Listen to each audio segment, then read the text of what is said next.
तो एक बार फिर से आप सभी का स्वागत है फाइनेंस गुरु के चैनल पर। और जैसे कि कोई भी लेटेस्ट अपडेट आती है तो सबसे पहले मैं अपने चैनल पर लेकर आती हूँ। तो आपसे निवेदन है कि इस चैनल पर नए हैं तो सब्सक्राइब करना बिल्कुल भी मत भूलें। और गुड न्यूज़ आपकी पेंशन को लेके है तो ज़्यादा से ज़्यादा इस वीडियो को शेयर करें जिससे सबको इस बारे में पता चल जाए कि EPS 95 पेंशन भोगी के आई गुड न्यूज़। पेंशन की तारीख हुई निश्चित। देखिए पूरी जानकारी इस वीडियो में अंत तक बने रहें जिससे कि हम आपको पूरी जानकारी दे पाएँ। लाइक, शेयर और अपनी राय देना तो बिल्कुल भी मत भूलें। EPS 95 पेंशन भोगियों के लिए आई है गुड न्यूज़।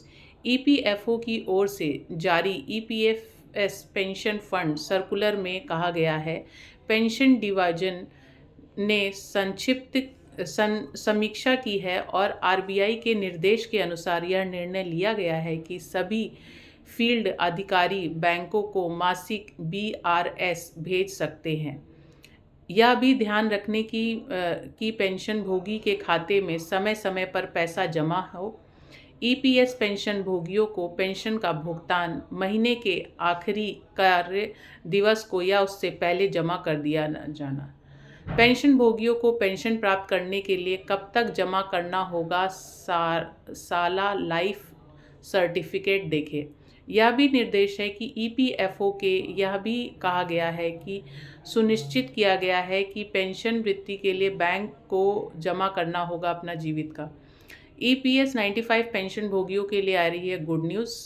EPFO की ओर से जारी सर्कुलर उपयुक्त निर्देशक को ध्यान में रखते हुए नियमों का सख्ती से पालन किया जाना चाहिए। सभी कार्यालयों को सलाह दी जा रही है कि अपने अपने अधिकार क्षेत्र के तहत पेंशन वितरित करने वाले बैंकों को दिए गए निर्देश को सुनिश्चित करने के लिए आवश्यक दिशा निर्देश जारी कर दिए गए हैं। तो सभी लोगों को, जितने भी कार्यालय हैं, उनको एक स्ट्रिक्ट इंस्ट्रक्शन दिए गए हैं कि महीने की आखिरी या उससे पहले ज़रूर जमा कर दें। जानिए क्या है एम्प्लॉय पेंशन स्कीम। संगठित क्षेत्र में काम करने वाले लोगों की 58 साल की उम्र में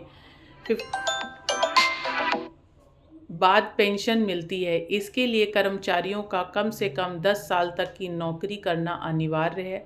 आपको बता दें कि कर्मचारी भविष्य निधि EPF में आपका पैसा 2 तरीके से योजना में जमा होता है। तो आइए देखते हैं किस तरीके से जमा होता है और किस तरीके से ये आपको आगे पेंशन के रूप में प्राप्त होता है। पहला है कि भविष्य निधि EPF और दूसरा pension fund EPS pension fund EPS के योगदान देने वाले सभी कर्मचारी EPS के लिए भी पात्र हैं। कर्मचारियों और नियुक्त प्रत्येक कर्मचारियों की मूल वेतन का 12% EPF में योगदान देते हैं।